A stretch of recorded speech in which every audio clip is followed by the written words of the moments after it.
Bien. Alors, je vais vous demander, comme d'habitude, si vous avez une question particulière. Et comme d'habitude, le silence va me répondre.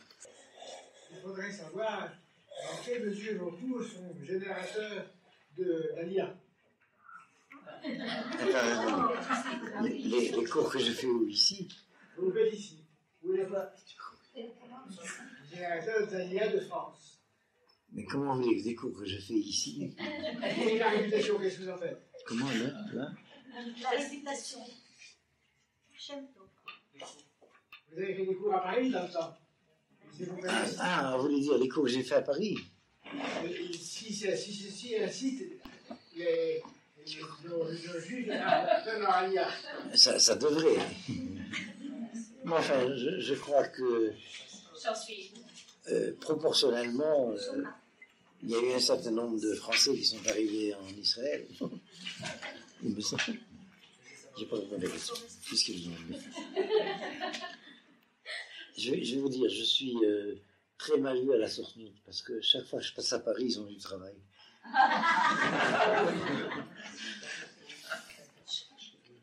Non, je vais vous demander si vous avez une question sur la paracha.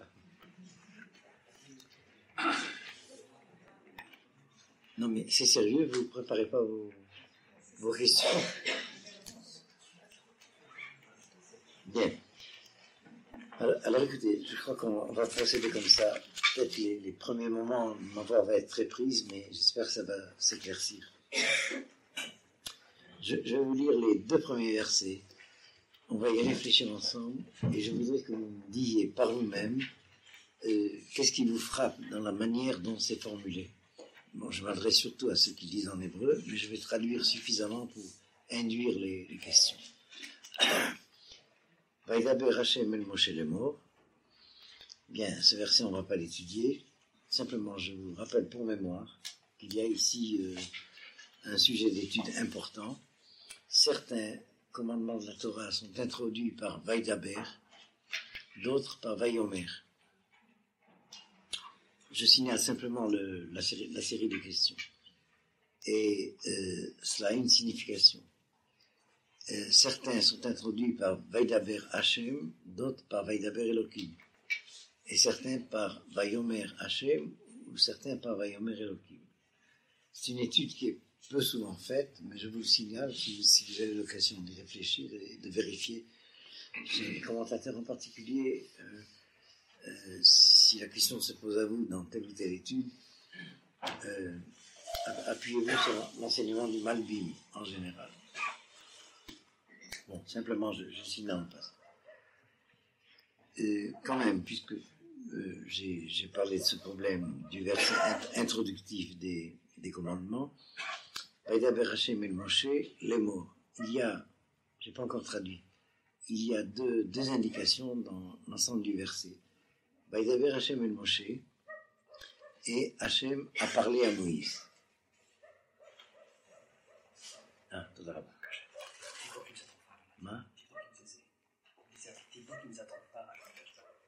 מה השם שלך?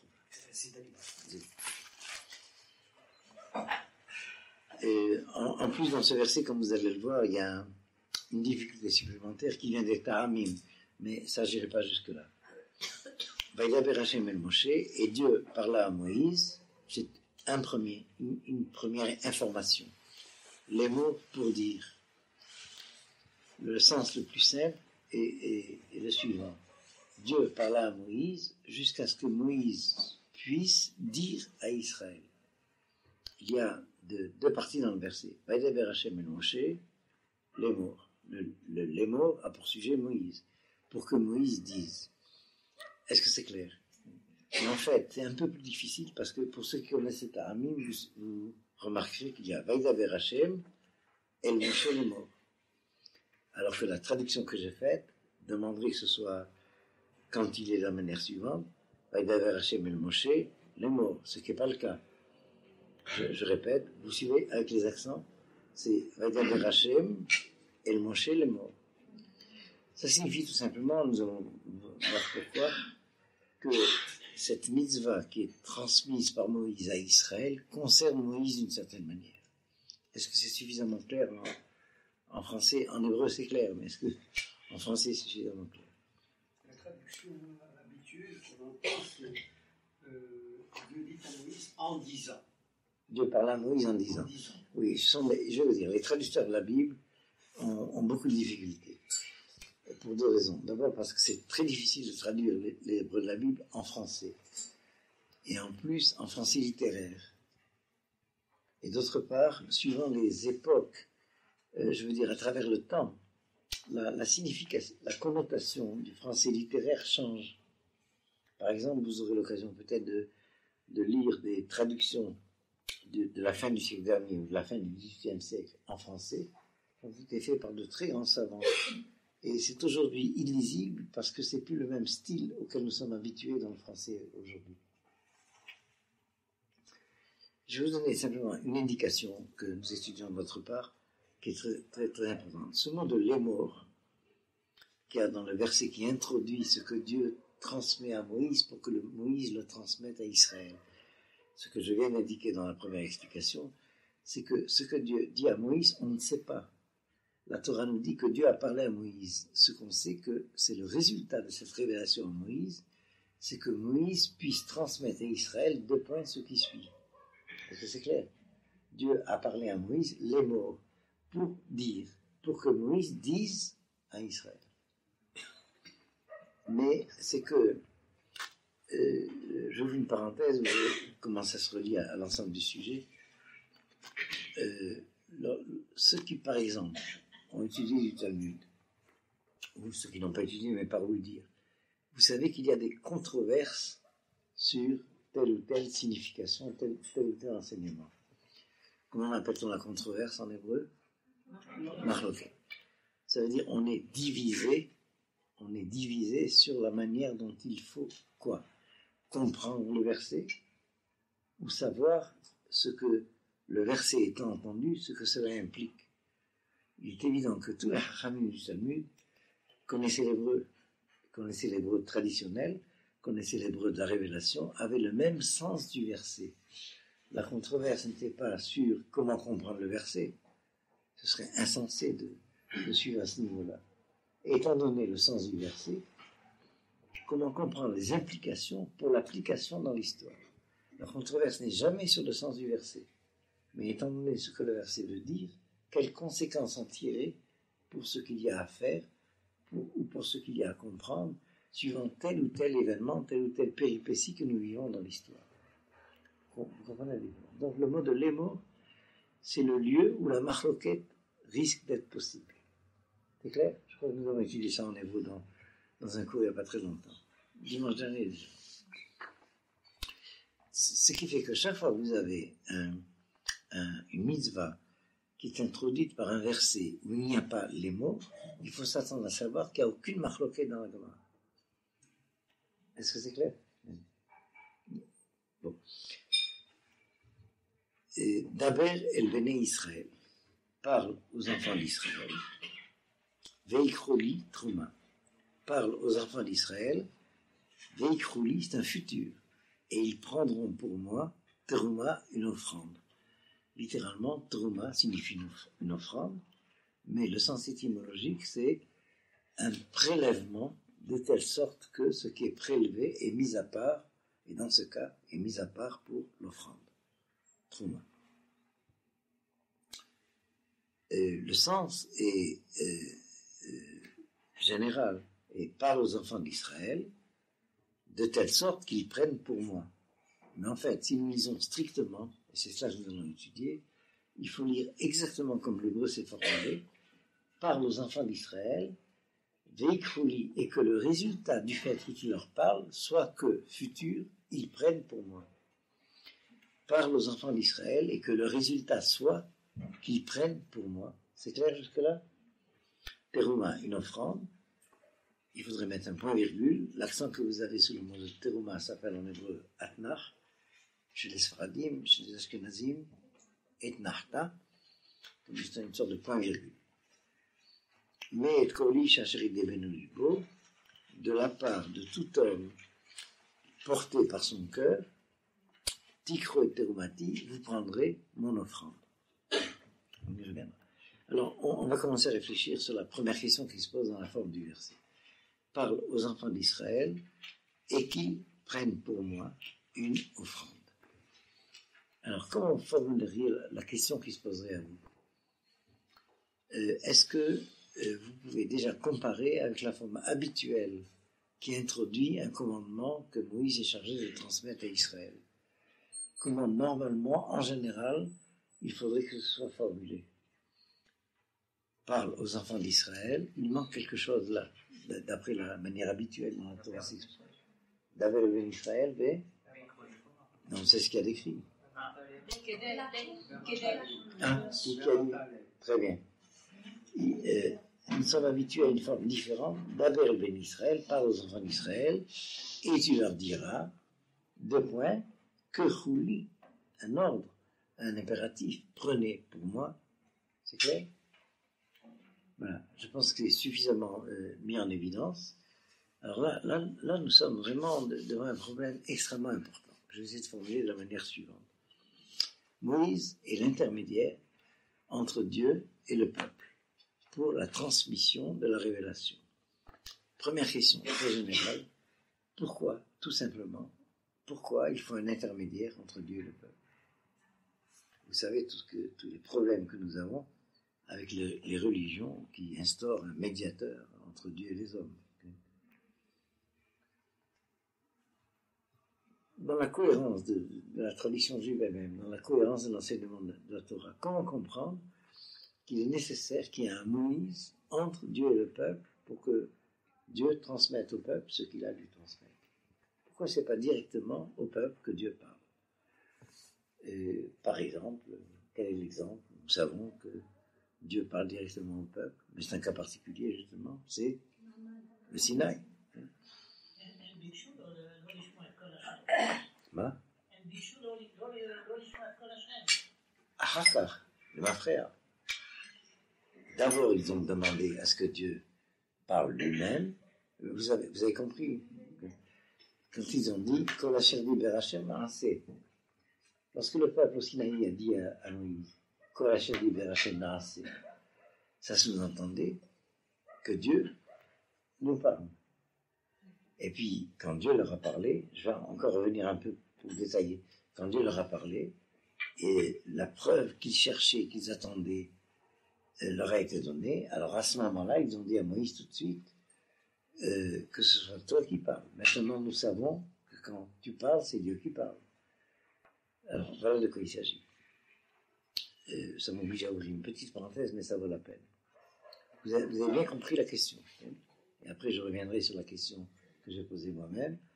Pourquoi, d'une façon qui nous paraît habituelle, normale, il faut que Moïse soit comme intermédiaire, là je peux dire médiateur, mais comme intermédiaire entre Dieu et le peuple. Il nous semble que c'est normal parce que nous sommes habitués, mais nous y sommes habitués a posteriori, parce que c'est ainsi que cela a été.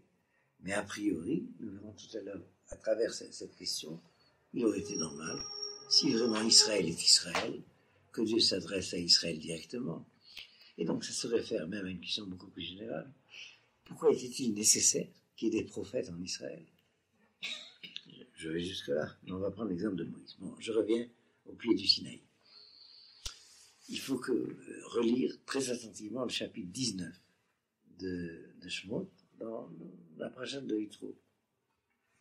Vous le verrez par vous-même, vous le reverrez en détail, sinon ça va nous prendre trop de temps.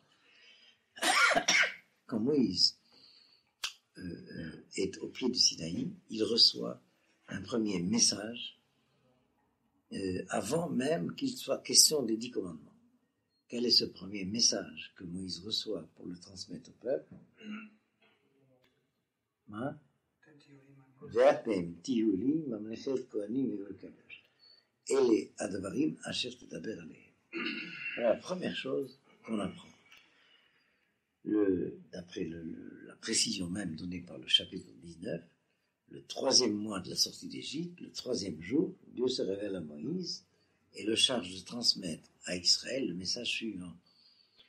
Vous avez vu ce que j'ai fait à l'Égypte, vous avez été, je paraphrase, vous avez été témoin, vous avez eu l'expérience que la sortie d'Égypte a eu lieu, vous l'avez vécu, vous avez donc eu l'expérience que l'exil peut prendre fin. Et maintenant que vous avez eu cette expérience, alors je continue, vous serez pour moi un peuple de prêtres et une nation sainte,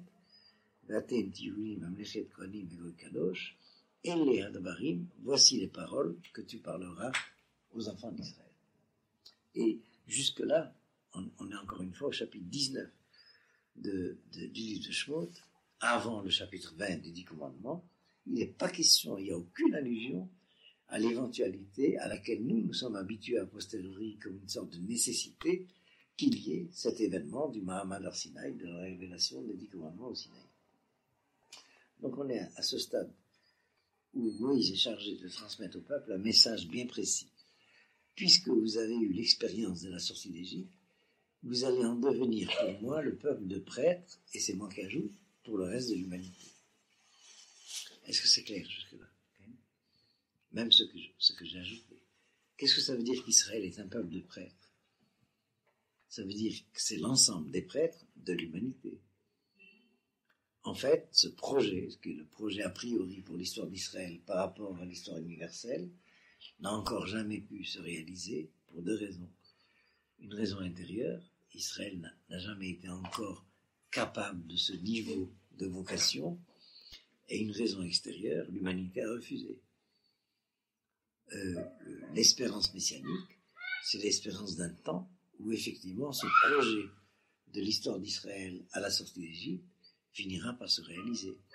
C'est-à-dire que d'une part, le peuple d'Israël sera capable d'être un peuple de prêtres pour l'humanité, et non plus seulement, comme cela est encore maintenant, un peuple qui a lui-même besoin de prêtres. Est-ce que vous voyez la différence quand même? Et puis d'autre part, deuxièmement, que l'humanité y acquiesce.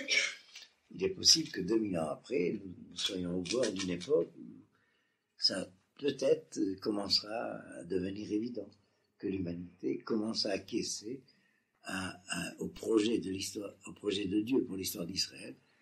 Israël est un peuple à part pour guider l'humanité en vue de quoi? En tout cas, d'après ce que nous avons vu, en vue de ce témoignage que l'exil peut prendre fin. Je ne voudrais pas ouvrir ici une parenthèse trop longue, parce qu'il faut quand même qu'on revienne à notre sidra, mais c'est pour suivre le déroulement de ce message. Et d'abord, premièrement, la référence à une expérience historique qu'Israël seul a eue. Israël est le seul peuple dont l'histoire est faite de l'expérience suivante, exil, délivrance de l'exil. Et j'insiste souvent là-dessus, parce que finalement on est tellement familier, habitué qu'on ne se rend pas compte de l'importance de cela. L'importance que ce couple de notions Galout, Géoula a par définition pour l'identité Israël et la foi d'Israël, devant qui nous prions. Quelle est la dernière invocation que nous disons avant de commencer la Hamida, avant de commencer la Tfila? Gal Israël. C'est-à-dire, il y a en Israël une expérience historique que la Géoula est possible. Alors la prière est possible. Je veux dire, je vais nuancer un peu. La prière s'adresse à Dieu en tant que Goël, parce qu'il y a expérience historique, une certitude, connaissance. C'est pas une question de foi dans le sens de l'hypothèse. Nous savons par expérience de mémoire historique que la Géoula est possible. Et comme c'est la Géoula que nous demandons dans toute prière, quelle que soit la prière d'ailleurs, quelle que soit la situation de prière, au fond c'est une certaine Géoula que l'on demande, alors ça nous donne la possibilité de commencer la prière. Dès qu'on a achevé l'évocation de Gal Israël, on commence à donner Israël. Très bien. Alors voilà ce que dit le chapitre 19 de Shemot.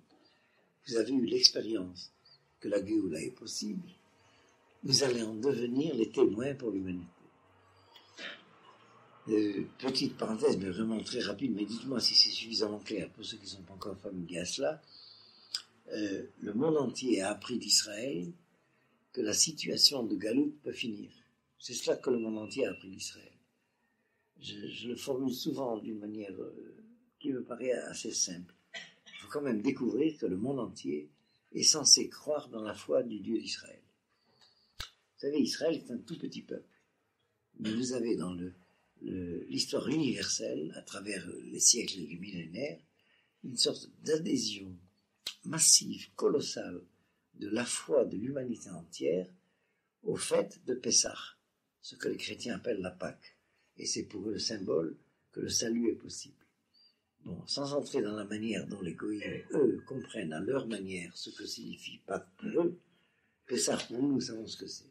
C'est la sortie d'Égypte, ça veut dire la certitude que l'exil peut prendre fin. Est-ce que c'est clair? Non. Bon, alors il y a une explication, disons, métaphysique, si vous voulez, très simple. Au fond, l'humanité entière est à la recherche du salut, et puis chaque tradition humaine l'exprime, cette recherche du salut, à sa manière. Mais qu'est-ce qui est exprimé chaque fois?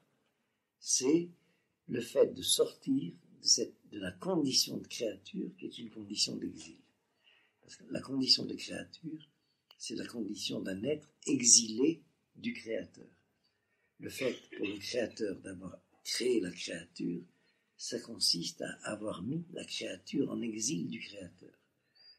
Et je parle français, donc c'est pas clair, mais est-ce que c'est clair quand même? Okay. La création, c'est une mise en exil de la créature. Il faut donc être sauvé de la condition de créature.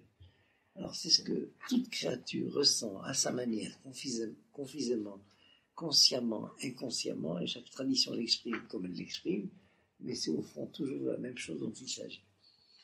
Et puis voilà que l'humanité découvre un peuple dont c'est le témoignage par l'existence historique purement et simplement. Les Juifs n'ont pas besoin de parler pour qu'on sache quel est le témoignage qu'ils portent, surtout dans les temps de fin d'exil. C'est que, quel que soit le caractère invraisemblable de ce que je vais dire, l'exil peut prendre fin. Et vous savez à quel point c'est invraisemblable que l'exil prenne fin. 2000 ans, c'est massif comme épaisseur de durée. Et même quand le temps est arrivé, les Juifs ne sortent pas d'exil. Vous avez remarqué ça? Je voudrais mettre... Donc, c'est qu'il y a un obstacle, c'est qu'il y a une impossibilité. Semble-t-il, c'est pas possible de sortir d'exil, puisque c'est comme ça que ça se passe. À chaque fois, je reviens au même étonnement. Je dois être naïf. Ça fait 2000 ans que nous espérons de sortir d'exil, et déjà, ça nous oblige à prendre de conscience que 2000 ans, c'est énorme. Donc, en principe, on ne peut pas. Et au moment où on peut, on ne sort pas quand même. Je vous donne un exemple. Vous savez que c'est ces jours-ci seulement que les Juifs de Sarajevo envisagent de peut-être sortir de Sarajevo. Peut-être. Hein? Je ne sais pas si vous remarquez. Et qu'est-ce que vous voulez dire? Une question. Est-ce que les Gallo, peut-être compris dans le Géoula? Qu'est-ce que vous voulez dire? Est-ce que le Géoula peut être prolongé dans le temps? Non, excusez-moi, plus clairement, je comprends pas. Vous dites, ouais, ce que je crains de comprendre, je ne suis pas d'accord. Mais alors, expliquez. Est-ce qu'on peut considérer que la Géoula est tout un processus millénaire? Constitue tout un processus millénaire. Explique plus. C'est pas clair. Dans le Talmud, que le monde est programmé pour 2000 ans de Toïbolu, 2000 ans de Torah et 2000 ans de processus messianique. Non. Part, non, là, une minute. Si déjà tu cites un texte, cite-le exact. Il n'y a pas de processus. Il n'y a pas de processus. Cite-le en hébreu.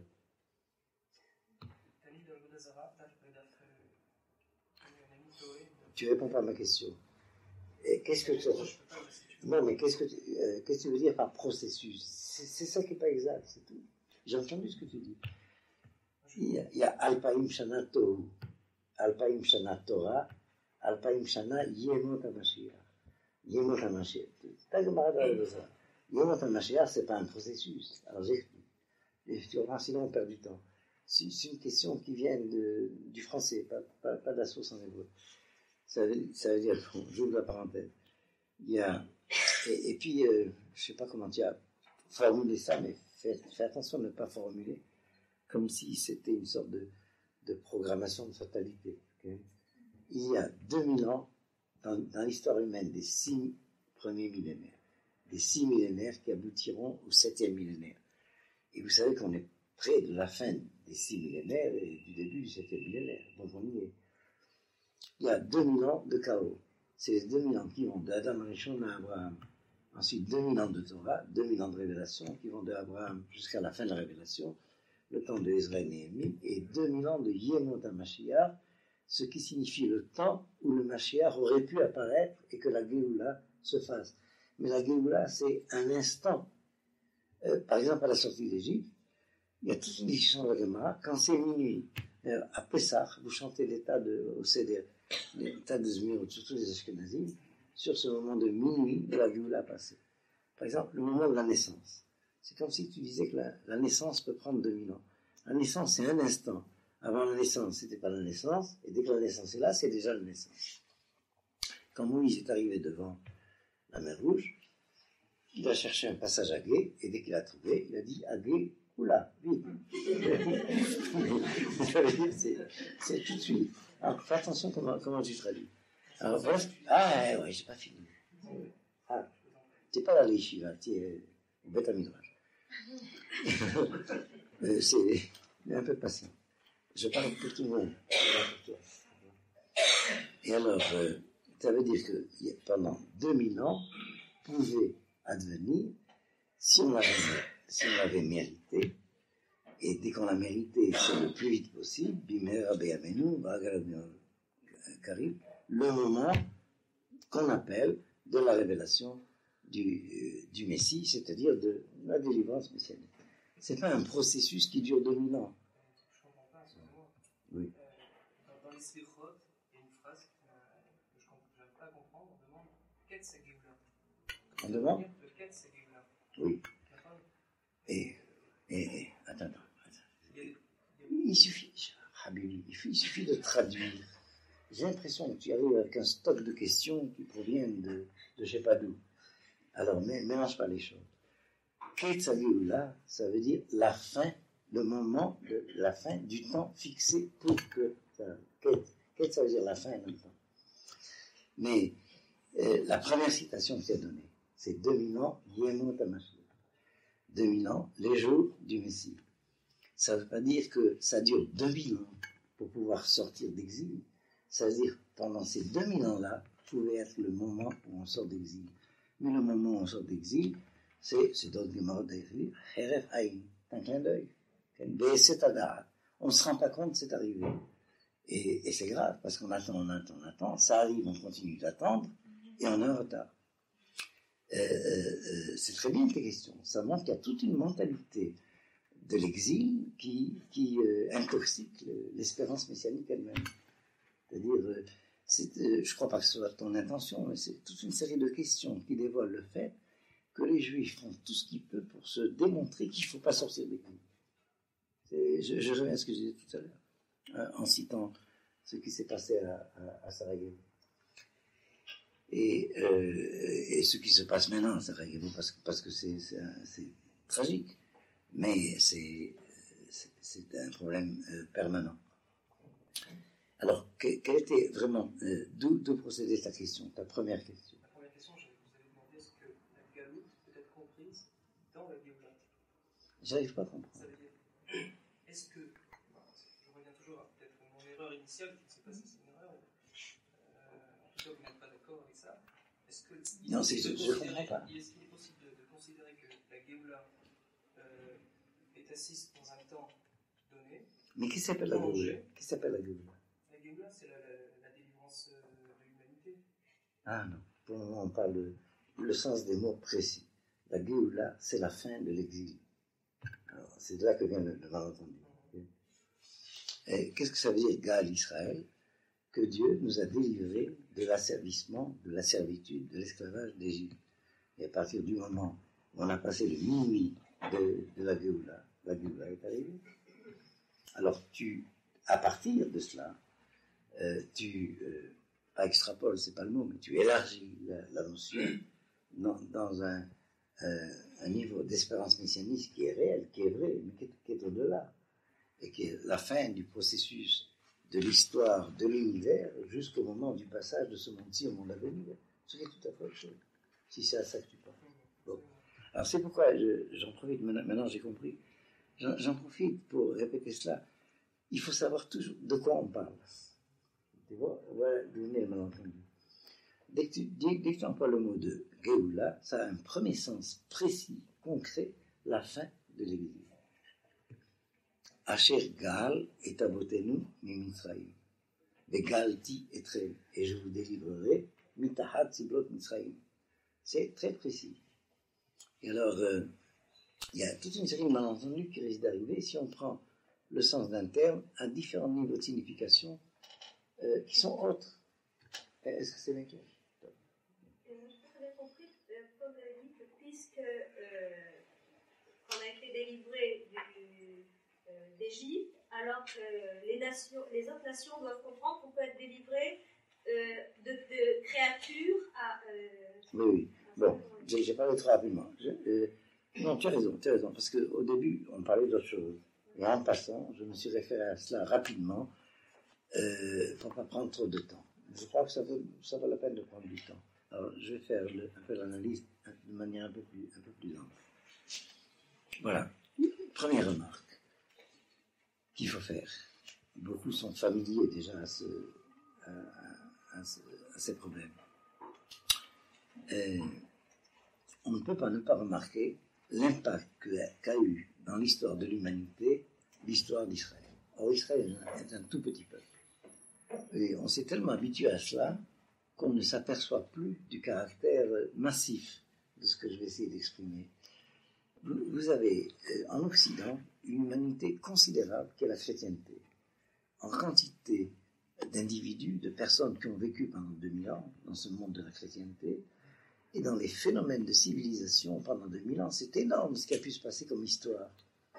Alors vous avez une humanité qui n'a rien à voir avec Israël directement à l'origine, et qui non seulement se considérait, elle commence déjà à y renoncer, j'espère en tout cas, comme Israël, ce qui est un premier étonnement, mais qui considère sa foi comme étant la foi dans le Dieu d'Israël. Ça, c'est en Occident. Et par rapport à la chrétienté, c'est facile à définir. C'est à quoi j'ai fait allusion tout à l'heure. Pessah, c'est la Pâque juive, mais leur Pâque, ils l'appellent Pâque. Ça passe par le grec, ça passe par le français, ça passe par l'araméen d'abord. Vous savez que le doublé araméen de Pessah, c'est quoi? Pascha.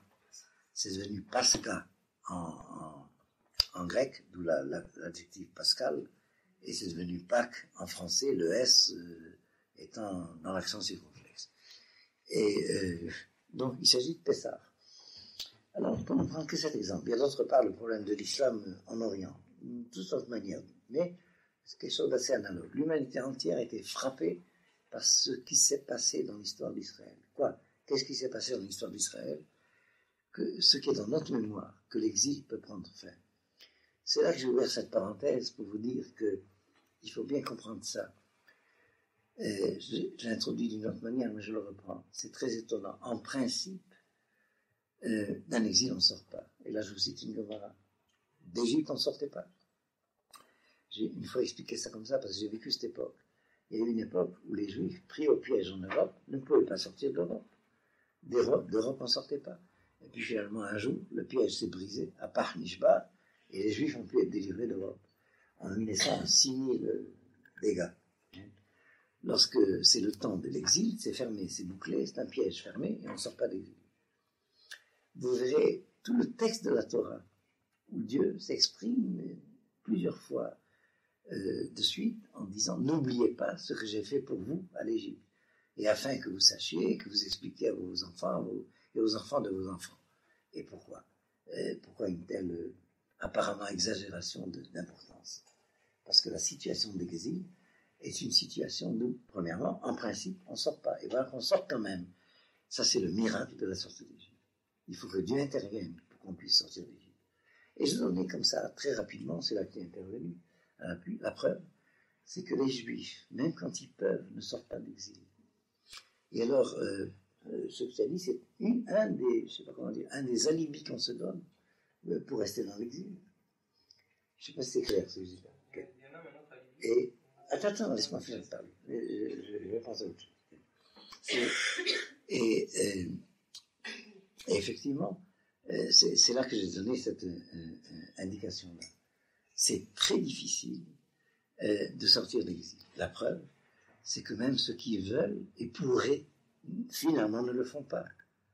Et je crois que de cela, le peuple juif, au jugement dernier, sera jugé durement. C'est moi qui parle. Ça se fait pas d'interrompre quelqu'un qui parle, tu sais. Tu as fait un peu de Talmud, alors tu sais à quel point c'est grave. Oui.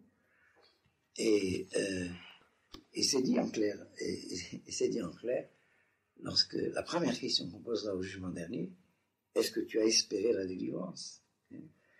Et alors, est-ce que vous allez à ce moment-là raisonner? Non, j'ai raisonné pour dire que peut-être ça dure 2000 ans. Il faut quand même être un peu sérieux. C'est finalement les Juifs qui sont responsables de leur propre malheur. Et il faut bien prendre compte. Non, c'est grave ce que je te dis là, mais il faut bien prendre compte.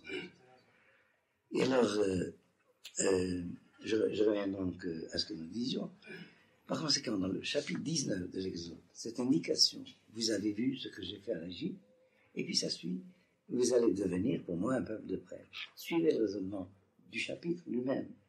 Ça veut dire qu'Israël a eu une expérience qui va l'instaurer comme peuple de prêtres de l'humanité. Alors c'est là que j'arrive à ta question à toi. De quoi il s'agit? Eh bien, j'essaie de simplifier les choses en français. L'humanité sait qu'il y a quelque part un peuple qui a la preuve qu'on peut sortir d'exil. Alors pourquoi c'est si important pour eux? Je vais raconter une chose que j'ai peut-être citée déjà une fois. Je me rappelle très bien. Après la guerre, Elie Wiesel avait fait la remarque suivante. À partir de la fin de la guerre, il y a un phénomène de librairie sur tout ce qui concerne les Juifs, le judaïsme, Israël, qui est assez spectaculaire. Vous devez remarquer cela. Énormément de livres sur le judaïsme paraissent, et la plupart du temps, c'est pas forcément, je veux dire, des livres de grande valeur. Enfin, semble-t-il qu'il y a un phénomène de librairie concernant Israël. Moi, je peux vous dire, parce que j'ai vécu cela personnellement, j'ai fait mes études dans un temps, avant la guerre mondiale, dans un temps où il n'y avait strictement aucun livre qui paraissait sur le judaïsme. Et non seulement ça, ce sont des petits romans, genre, du folklore. Et non seulement ça, quand on voulait aller dans un... tu te souviens de ce temps-là, lorsqu'on voulait aller dans une bibliothèque pour étudier tel ou tel sujet sur le judaïsme, aujourd'hui vous allez n'importe où, vous avez énormément d'encyclopédies, de dictionnaires, tout ce que vous voulez est à votre disposition. C'était un temps où il fallait chercher derrière des rayons poussiéreux des vieux grimoires que personne n'avait feuilletés depuis des siècles. Et subitement, il y a un phénomène de librairie sur les Juifs, le judaïsme, Israël, qui est considérable. C'est clair, je diagnostiquais cela. Il paraît qu'en France, tous les jours paraissent au moins 3 titres sur le judaïsme. Et tous les jours. Vous avez même des maisons d'édition spécialisées. Vous avez là, entre autres maisons d'édition, il y a une énorme maison d'édition catholique qui a 3 collections sur le judaïsme, ça s'appelle les éditions du Cerf, ça vous dit quelque chose, ça? C'est une maison dirigée par des jésuites. Et tous les intellectuels juifs font la queue pour éditer leurs livres chez les catholiques. Je ne sais pas si vous savez ça. Bon. Ah, vous ne savez pas. Vous n'avez aucune idée du nombre d'érudits juifs qui ne travaillent que pour cette maison d'édition en France. Alors, Elie Wiesel posait la question de la manière suivante. Il commence à expliquer un tel phénomène. Depuis le temps, je l'avais entendu il y a longtemps, depuis le temps, le phénomène s'est encore, développé. Au point que, par exemple, les hebdomadaires français, je crois que vous savez encore ce que c'est que les hebdomadaires français, quand ils n'ont plus de ventes suffisantes pour justifier leurs émoluments de directeur, ils sortent un dossier sur les Juifs. Vous n'avez pas remarqué ça? La plupart du temps, c'est les Juifs sfarades ou les Juifs ashkénazes. Okay? Je ne sais pas si vous avez suivi ces choses. Alors, de temps en temps, c'est un dossier sur les Palestiniens.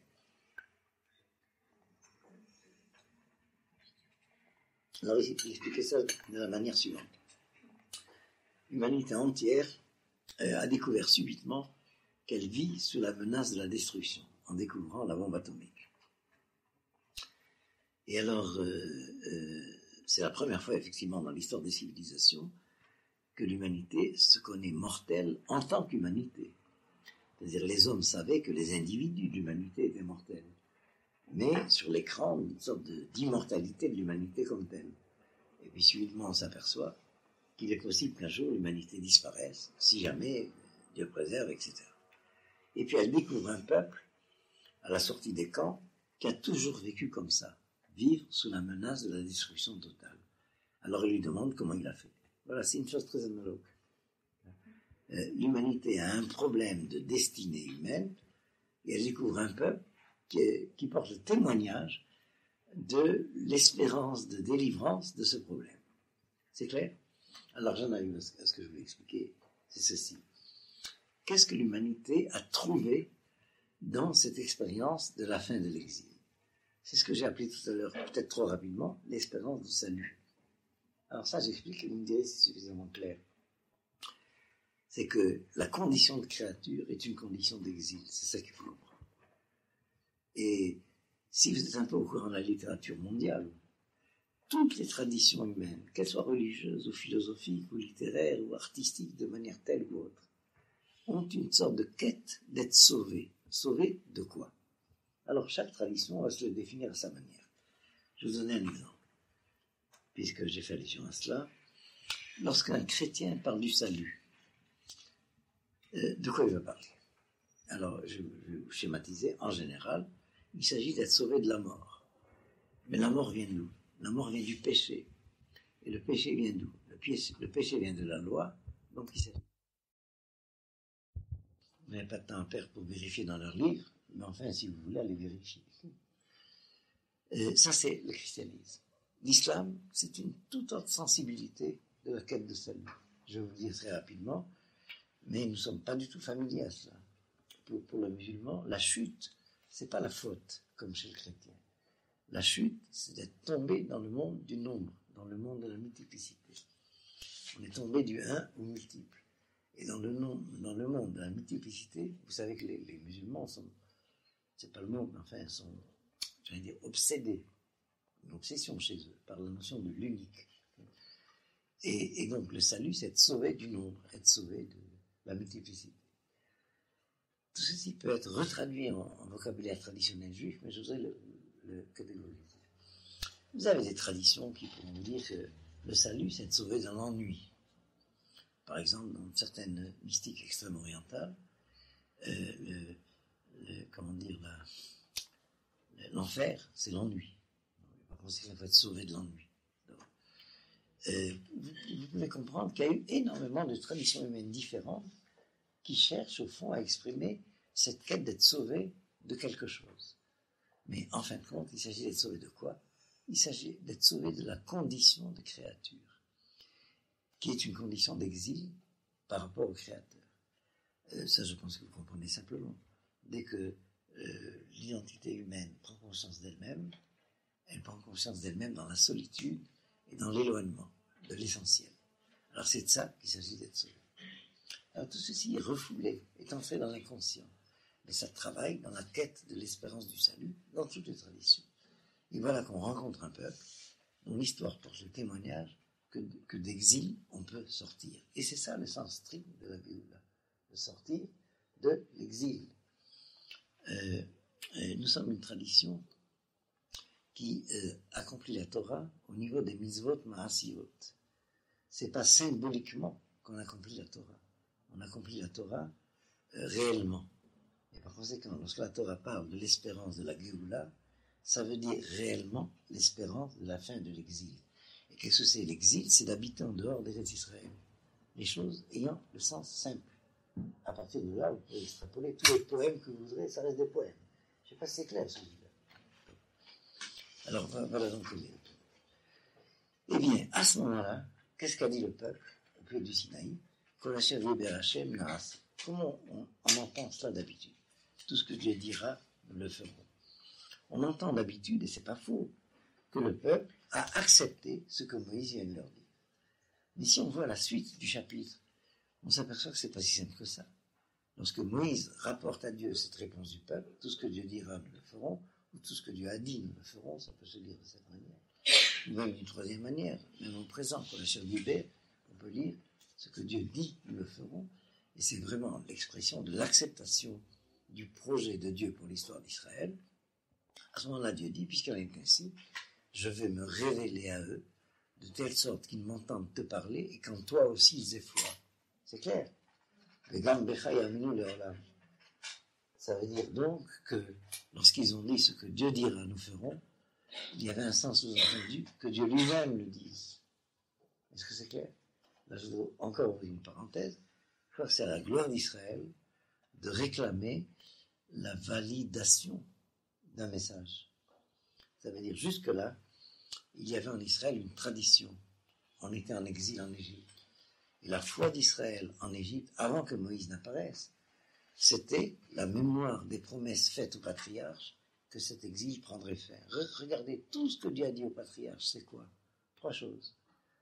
Confirmer qu'il y aura une descendance, confirmer que cette descendance sortira d'exil et qu'elle recevra un message de vérité. 3 choses. Le peuple, la Torah et la terre. Dieu n'a jamais dit autre chose aux patriarches. Et tous les théologiens qui s'inventent une théologie métaphysique de ce que Dieu aurait dit aux patriarches, ça ne savent pas de quoi il parle. Il faut lire le texte comme il est écrit. Lorsque Dieu s'est révélé aux patriarches, c'est pour 3 promesses. Qu'il y aurait une descendance, que l'exil prendrait fin et qu'on rentrerait au pays des Hébreux. Il n'y a pas d'autre message dans la foi d'Israël avant que Moïse n'apparaisse. C'est clair? Alors je vais le dire en termes contemporains. Quelle était la foi des Hébreux en Égypte? Ce qu'on appelle en termes simples aujourd'hui le sionisme. Que l'exil prendra fin. Relisez les textes de tout ce que Dieu a dit à Abraham, à Isaac et à Jacob. Vous ne trouvez jamais autre chose. Et moi, je passe mon temps à me demander d'où les gens inventent ce qu'ils inventent. Il n'y a jamais autre chose dans le texte. Et puis voilà donc quelle était la foi d'Israël à la sortie d'Égypte. Et voilà comme il leur dit, eh bien, il y a une vocation universelle qui vous attend. Il va y avoir une Torah. Une Torah, c'est quoi? La charte d'un peuple de prêtres pour être prêtre pour l'humanité. Je crois que j'ai dit ça trop rapidement tout à l'heure. Mais je reviens. Mamlechet Kohanim, un royaume de prêtres, ça veut dire quoi? Ça veut dire l'ensemble des prêtres de l'humanité. J'ai souvent entendu des gens en toute bonne foi dire nous sommes un peuple de prêtres. En attendant, nous sommes un peuple qui a des prêtres. Je ne sais pas si vous voyez. Il y a même des archi-prêtres. En tout cas, ça veut dire que cette vocation a été différée. Pour quelle raison? Comme je l'ai dit tout à l'heure, pour 2 raisons différentes. D'une part, que le peuple n'était pas encore apte à cela. L'indice a été la faute du veau d'or. Et deuxièmement, le refus des nations. Donc c'est là que je raccroche. Alors je reviens à ma question du début. J'espère qu'on va pouvoir embrayer. Comment comprendre qu'il fallait que ce peuple ait des prophètes, et en particulier Moïse? Pourquoi il fallait qu'il y ait quelqu'un qui soit le porte-parole de ce que je demande pour le peuple? Ça y est, maintenant la question est claire? Ben, la réponse est très simple. C'est parce que le peuple n'est pas encore au niveau où il est capable de cela. Et c'est ce qui s'est passé au Sinaï, justement. La réaction du peuple au Sinaï, c'était d'une part, encore une fois, c'est à leur honneur d'avoir réclamé que Dieu lui-même habilite ce que Moïse venait leur proposer comme nouveau message, si j'ose dire, je ne voudrais pas dire Nouveau Testament. Et puis, dès qu'ils en ont eu la preuve, alors ils ont dit, parle-toi, nous savons que c'est vrai ce que tu as dit. C'est clair. Bon, alors la réponse est très simple. Ce n'est qu'à la fin des temps que l'ensemble des créatures sera capable de supporter, de porter, de vivre de face à face avec le Créateur. Le rendez-vous, la théophanie, comme disent les théologiens, le rendez-vous avec Dieu, c'est pour la fin des temps. Avant cela, c'est dangereux pour tout le monde, sauf pour ceux qui le méritent déjà. Est-ce que c'est clair? Et ceux qui le méritent déjà, c'est cela, d'une certaine manière, les prophètes. C'est-à-dire Moïse, en ce temps-là, est déjà l'homme de la fin des temps.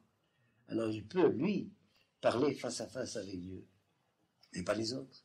Et c'est pourquoi c'est lui qui est choisi pour porter la parole de Dieu aux autres. Voilà, vous avez la réponse à la question. C'est clair suffisamment? Et alors, je continue dans la lecture du verset. Je vais mettre en évidence la grandeur de Moïse dans ce que nous avons dit. Parle aux enfants d'Israël et qu'ils prennent pour moi une terouma. Comme je l'ai indiqué, le texte ne dit pas ce que Moïse devait dire aux enfants d'Israël. Alors, je vais le schématiser de la manière suivante. Parle aux enfants d'Israël. Ce que tu as à leur dire, c'est toi qui le sais. Parce que si tu ne sais pas ce que tu as à leur dire pour obtenir le résultat que je cherche, c'est que tu n'es pas Moïse. Donc parle aux enfants d'Israël. Et que le résultat soit, une fois que tu leur as parlé, qu'ils m'apportent une offrande. Vous avez bien suivi dans la traduction? Alors je reprends l'hébreu. Vous voyez pourquoi il y a un futur. Daber el ben Israël, veikhu elecha. Je vais essayer de vous donner une nuance de sens. Ce qu'on appelle un chidouche, si vous voulez. Parle aux enfants d'Israël et je te promets, ça réussira, ils t'apporteront. Bon, mais ça c'est déjà un sens supplémentaire. Il faut d'abord lire le sens de base. Parle aux enfants d'Israël et que le résultat soit qu'ils t'apportent. Voilà, c'est clair jusque-là? Bon. Alors quel est le problème qu'il y a derrière? Le problème qu'il y a derrière est extrêmement important. C'est que Moïse est chargé de révéler la Torah auquel les enfants d'Israël doivent obéir. Mais on va apprendre de cet exemple que l'obéissance des enfants d'Israël n'aura de valeur que si c'est par eux-mêmes qu'ils réalisent ce que la Torah demande. Pas parce que la Torah leur a été imposée, parce que ça vient d'eux. Je dirais de différentes façons jusqu'à ce que je sois sûr que ce soit clair. Lisez-le en hébreu. Mais kolish asher idem libo tikro et terumati. C'est de la part de tout celui que son cœur l'a porté à donner une offrande que vous prendrez l'offrande. Alors je le formule de cette manière. Moïse ne peut pas leur dire apportez une offrande.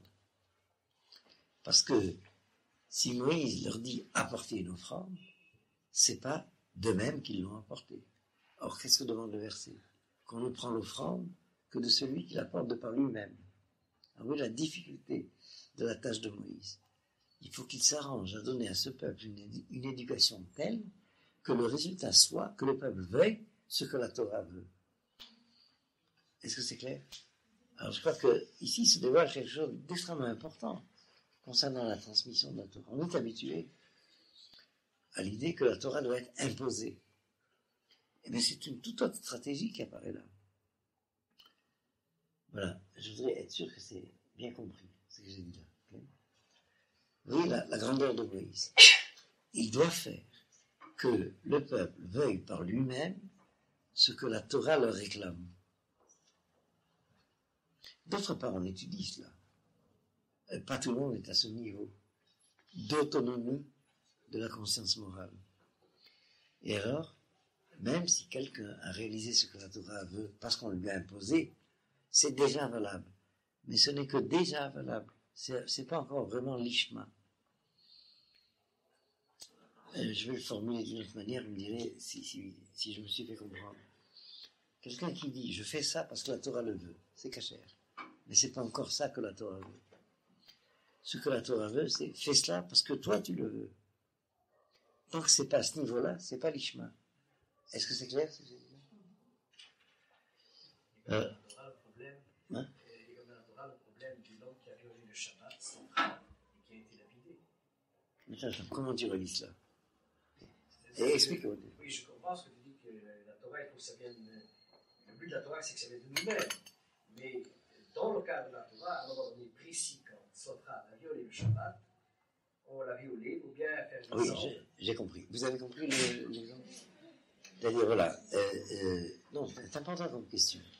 C'est que la Torah nous donne, en particulier dans ce récit, une indication importante. C'est que si on ne pratique pas la Torah, c'est grave, puisqu'il y a des sanctions. On nous raconte l'histoire de quelqu'un qui a violé le Shabbat et qui a été puni. Bon. Ça veut dire, je vais raconter une autre histoire, d'une autre manière. Je me souviens d'ailleurs de qui j'ai entendu ce midrash. Figurez-vous qu'il y avait un jour quelqu'un qui s'est perdu dans la forêt. Et puis alors, il était perdu dans la forêt. En fin de compte, il fait une rencontre miraculeuse, quelqu'un qui savait se guider dans la forêt. Et alors, il lui dit, voilà, tu passes par là, et après tu passes par là. Là, fais attention, il y a un trou, alors contourne. Et tu prends ce chemin, et puis là, bon, bref. Et puis en fin de compte, il arrive à la lisière de la forêt, il est sorti de la forêt. Alors à ce moment-là, celui qui a été délivré de la forêt se tourne vers le guide et lui dit, eh bien, paye-moi, j'ai obéi à tout ce que tu m'as demandé de faire. Je t'ai servi. Voilà, vous avez compris l'histoire. Vous avez compris un peu là. C'est exactement comme si au jugement dernier, on va dire à Dieu, ben, maintenant le salaire. j'ai obéi à toutes les consignes, j'ai exécuté les ordonnances. Oui, un peu le problème. Alors, bien sûr qu'il y a une sanction. Le problème, c'est le problème du salut. La sanction, c'est le salut. Et en fait, il s'agit ici de la définition de à quelles conditions l'acte moral est authentique. Et là, j'emploie intentionnellement un vocabulaire philosophique très précis, parce que dans l'histoire de la philosophie, le philosophe qui a posé le problème de cette manière, c'est Kant. C'est un problème kantien que je vous pose. Okay. À quelles conditions l'acte moral est authentique? À quelles conditions l'acte moral est authentique? À quelles conditions l'obéissance au devoir est une vertu? C'est à la condition de la bonne volonté. Ça veut dire, si c'est moi qui veux ce que la loi veut, alors c'est cachère, si j'ose dire. Mais tant que je suis encore en apprentissage d'obéissance, je ne suis pas encore autonome vis-à-vis de la loi. La loi morale s'adresse à moi de manière, j'emploie un mot un peu barbare, mais je vais expliquer, hétéronome. Elle me parle de l'extérieur de ma conscience. Tant que ce n'est pas moi qui veux ce que la loi veut, est-ce que l'objet de la loi est réalisé? Alors encore une fois, il y a un premier stade. Et c'est authentique au niveau du comportement. J'ai fait ce que la Torah m'a demandé, même si j'ai une résistance, même si ma nature, même si mon moi profond n'est pas d'accord. Mais au moins je l'ai fait. C'est un premier niveau. Mais ce que la Torah cherche, c'est que, effectivement, je veuille moi ce qu'elle veut. Alors vous voyez la tâche de Moïse? Faire que les Hébreux qu'il doit éduquer veuillent par eux-mêmes ce que la Torah réclame. Voilà, si j'ai réussi à vous faire comprendre ça, on a compris le verset. Daber el Bene Israël, veikro elecha, que eux apportent pour toi. Est-ce que c'est clair? Et la preuve, c'est la fin du verset. Voilà de qui vous prendrez mon offrande?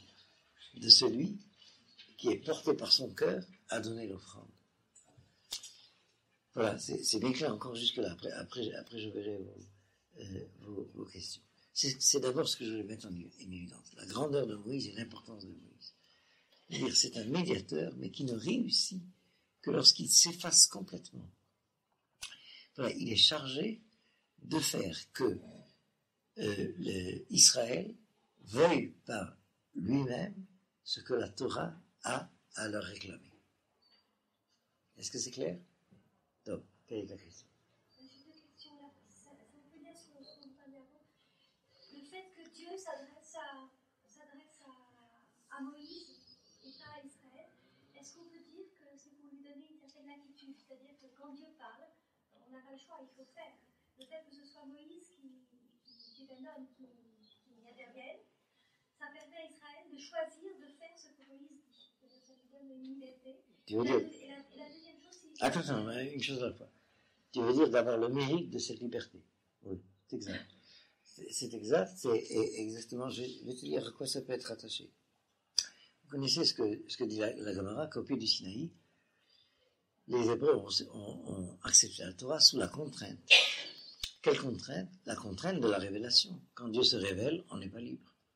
Et par conséquent, ce qu'explique ce Midrash, que Dieu a imposé la Torah au Sinaï, c'est le fait que le seul fait de se révéler prive de liberté celui devant lequel Dieu se révèle. Et c'est pourquoi la Gemara ajoute que c'est autant Bimé, autant d'Assuérus, c'est-à-dire autant d'Esther et de Mardoché, qu'il s'avère que les Hébreux avaient vraiment accepté la Torah au Sinaï. Pourquoi? Pourquoi le temps d'Assuérus? Vous répétez la question, mais j'attends la réponse. La fin de la révélation. Le temps de la Mégillat Esther, c'est le temps de la fin de la contrainte de la révélation. Tant qu'il y avait les prophètes, tant qu'il y avait la prophétie, on ne peut pas ne pas, comment dire, on ne peut pas ne pas prendre acte qu'il y a une contrainte de l'évidence. C'est lorsque l'évidence se cache qu'il se dévoile si on est libre ou pas. Bon, ça pourrait dire de manière différente, mais je crois que l'idée est claire sur ce problème. Et quoique c'est pas si simple, parce que Moïse a déjà, comment dire ça en français, a déjà le charisme reconnu, que quand c'est lui qui parle, c'est Dieu qui parle. Shilucho, chez la dame Kemoto. Le peuple sait très bien que si Moïse parle, c'est Dieu qui parle. Et c'est pourquoi je préfère revenir un peu à la manière dont je l'ai dit. Il faut que Moïse, lui, s'arrange pour que vraiment, c'est pas parce qu'il l'a demandé qu'ils l'ont fait. Je vais une parenthèse un peu de linguistique. Vous avez certaines mitzvot qui sont introduites par l'expression Tzav et Bnei Israël. Tzav et Bnei Israël. D'autres mitzvot qui sont introduites par l'expression Tzav el Bnei Israël. Quelle est la différence? Tzav, c'est transmettre un tzivouj, une mitzvah. Alors je traduis. Tzav el Bnei Israël ordonne aux enfants d'Israël. Tandis que Tzav et Bnei Israël, ça indique, donne une éducation, une formation aux enfants d'Israël, forme-les de cette sorte qu'ils fassent ce qu'il faut faire. Il y a une différence entre donner des consignes et donner une éducation qui fait que le résultat vient de celui à qui on a donné l'éducation. Alors, c'est peut-être plus clair comme ça.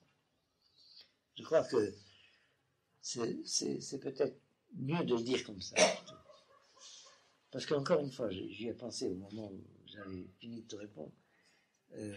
Malgré tout, la présence de Dieu, c'est la présence de Dieu. Donc, quelle est la deuxième question? La deuxième question, c'est que donner une éducation, est-ce que ça concerne aussi les mitzvot que chez New York, qu'on ne comprend pas, par exemple, manger du porc ou ne pas manger du porc et des choses comme ça? C'est des choses qu'on n'aurait pas trouvées si la Torah.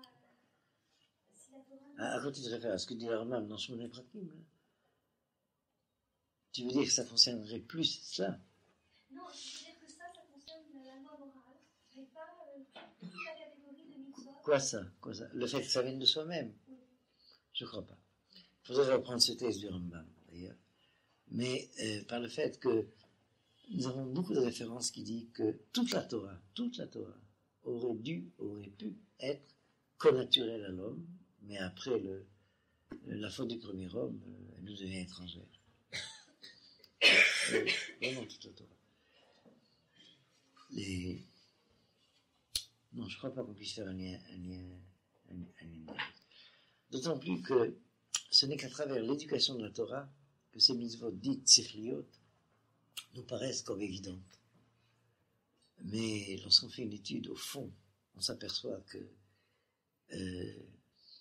c'est conventionnel. Il y a un consensus que, par exemple, ne pas tuer, ça va de soi. Mais ça ne va pas de soi du tout. Ça ne va pas de soi du tout. Vous avez énormément de systèmes de philosophie morale où une telle interdiction n'a pas sa place. Indépendamment dans la réalité. Mais, par exemple, l'exemple que j'ai l'habitude de donner, parce que pédagogiquement c'est important, quand vous avez un commandement comme Kaveh Tamicha Vetimecha, alors on a tendance à dire, mais ça je crois que c'est très élaboré dans une époque de mode culturel, de civilisation très très sophistiquée. Alors la réaction c'est de dire, honore ton père et ta mère, regardez comme la Torah est rationnelle, comme la Torah est normale. Mais c'est pas du tout naturel et rationnel et normal. C'est exactement le contraire. C'est parce que la Torah sait qu'il serait naturel que ce soit le contraire, qu'elle impose que l'on honore ses parents. C'est juste le contraire. Je ne sais pas si c'est clair, ceci. Et pourquoi la Torah nous dit ne tue pas? Parce qu'elle sait que c'est la loi de la jungle, c'est la loi de la nature, si j'ose dire. Bien. Alors voilà, il nous reste quand même un quart d'heure. Je voudrais vous mettre en évidence quelque chose d'important. À propos d'une des questions de Mefarshim.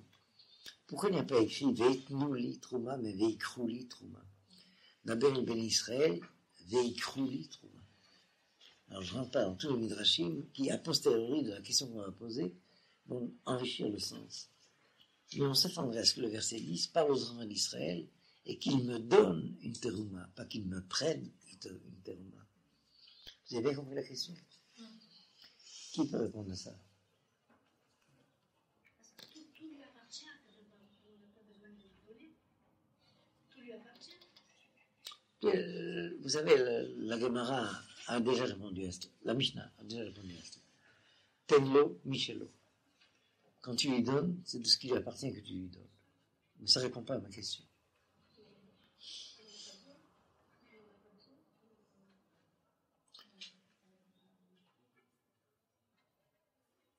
Non, c'est pas à ce niveau-là que la question se pose.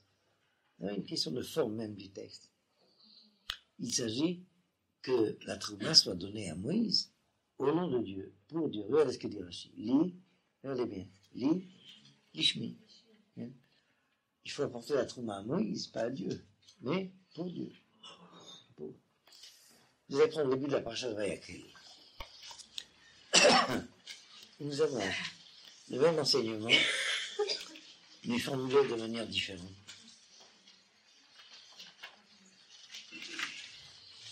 Vous allez prendre le chapitre 35, au verset 4, de la paracha de Vayakhel.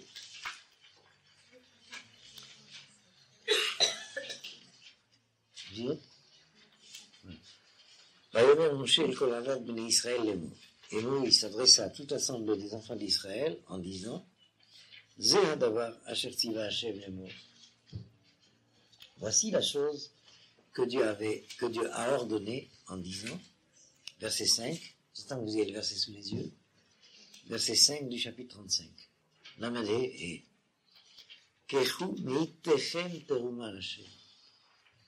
prenez de votre part, Kechu, et là il y a vraiment Kechu, il n'y a pas Veichu. Prenez de votre part une terouma pour Hachem. Vous voyez la différence de formulation. Dans notre verset à nous, dans Trouma, il y a Daber ben Israël, Veichu li Trouma, Me'et Kolish, Asher Idebenu Ligo. Parle aux enfants d'Israël, et qu'ils prennent pour moi, de la part de tout homme qui est porté par son cœur, une terouma. Dans Vayakhel, la formulation change. Parle aux enfants d'Israël et dis-leur, prenez de vous-même, pas de tout homme qui. Quelle est la différence? Je vais vous répondre tout de suite. Et pourquoi surtout il y a cette reprise du même commandement sous une forme différente. Je l'indique tout de suite, entre-temps, il y a eu la faute du veau d'or. Ça veut dire que primitivement, le projet, c'est que l'offrande pour construire le tabernacle, donc le mikdash, devait être donnée par les goïm à Israël.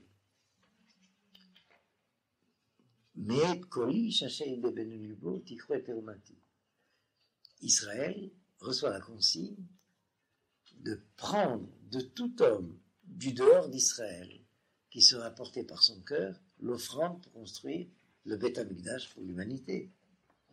Entre-temps, il y a eu la faute du veau d'or. Alors la formulation du commandement change. Prenez de vous, pas des autres. Pourquoi? Vous avez compris la différence? Ce que je cite là se trouve un enseignement du Zohar. Eh bien, parce que, entre-temps, il s'est avéré que ce qui est pris de l'extérieur risque de devenir une idole. Tout simplement.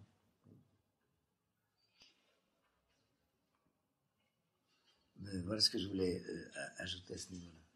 Dans tous les cas, je reviens au principe du début. Quelles que soient les deux formulations, il faut que l'initiative de l'obéissance à la loi vienne de manière autonome pour que la loi soit satisfaite, et non pas de manière extérieure. Est-ce qu'il nous reste encore du temps? Alors, prenez le verset 5. Ensuite, la Torah va énumérer les différents matériaux qui vont entrer dans cet ensemble des offrandes qui sont nécessaires à la constitution du tabernacle.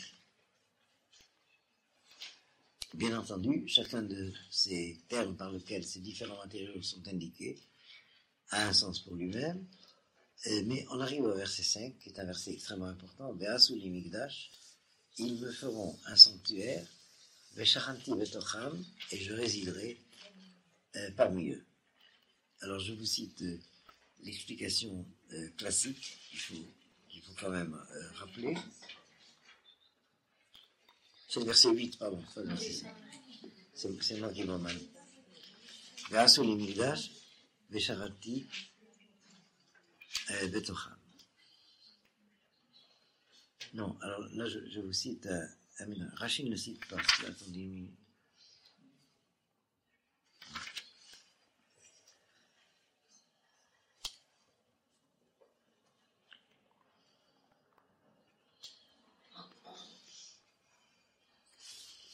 Oui, l'enseignement qui est donné à ce sujet, c'est Betocho lo ne'emar et la Betocham.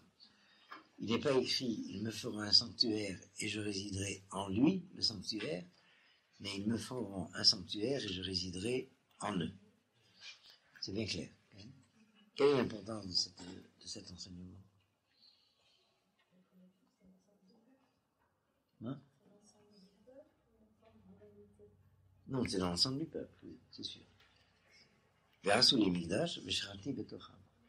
Le Shachanti renvoie à la notion de Shrina. C'est-à-dire la Shrina sera en Israël si Israël fait un Mikdash. Vous avez précisé ici quelque chose d'important. Il ne faut pas utiliser cet enseignement pour dire le temps n'a pas de valeur, le temps n'a pas d'importance. Au contraire, pour que la Shekhinah soit en Israël, il faut qu'il y ait un Mikdash. C'est le pshat du verset. Ve'asuli Mikdash, as ve'shachanti betocham.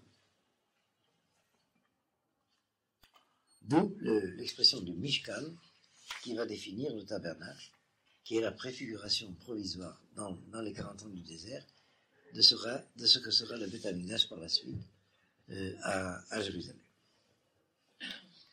Bien, il nous reste quelques instants si vous avez encore une question.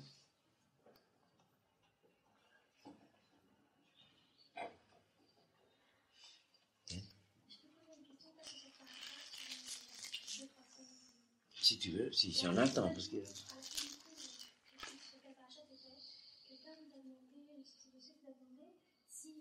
y avait eu l'équivalent de Dipley sur l'Égypte dans l'histoire contemporaine.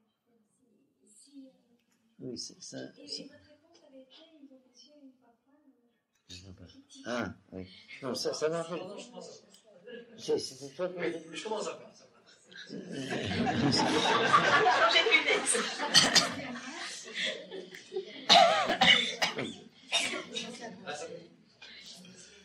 Oui, enfin, c'est une réponse d'analogie formelle, disons. Effectivement, il faut d'abord se rendre compte d'une chose. C'est qu'au temps de la sortie d'Égypte, il y a eu intervention de Dieu dans l'histoire. Mais ce dont le texte témoigne, c'est que cette intervention a été catastrophique pour le monde. C'est une catastrophe qui s'est produite.